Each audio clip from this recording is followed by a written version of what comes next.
খোদ রাজধানীতে এবার সন্ধান মিলল টর্চার সেলের, যেখানে মানুষকে জিম্মি করে চালানো হতো নির্যাতন, মুক্তিপণের টাকা না পেলে দেয়া হতো ইলেকট্রিক শক। শুক্রবার বিকেলে রাজধানীর কলাবাগানের একটি ফ্ল্যাটে সেনাবাহিনীর অভিযানে বেরিয়ে আসে এমন টর্চার সেল। এ সময় দেশি বিদেশি অস্ত্রসহ আটক করা হয়েছে 2 জনকে।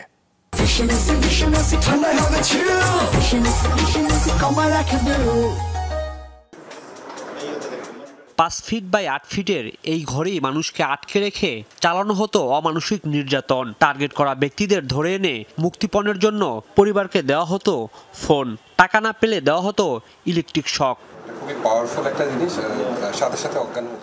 বাড়ির চারপাশে নজর রাখতে পুরো এলাকা জুড়ে ছিল সিসি ক্যামেরা। এই টর্চার সেলে বসেই যা পর্যবেক্ষণ করত সন্ত্রাসীরা। গোপন তথ্যের ভিত্তিতে কলাবাগানের ফ্ল্যাটটিতে প্রায় 3 ঘন্টা অভিযান চালায় সেনাবাহিনী। 2টি বিদেশি পিস্তল, একটি শটগান ও দেশীয় নানা অস্ত্রসহ আটক করা হয় 2 জনকে।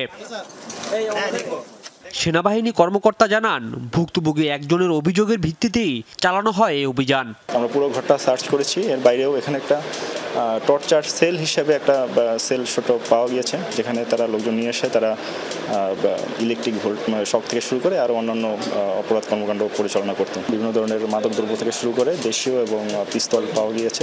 আটকের পর সন্ত্রাসীদের সোপর্দ করা হয় কলাবাগান থানায়। এ ধরনের অভিযান অব্যাহত থাকবে বলে জানায় সেনাবাহিনী। রাজীব আহমেদ, যমুনা নিউজ, ঢাকা।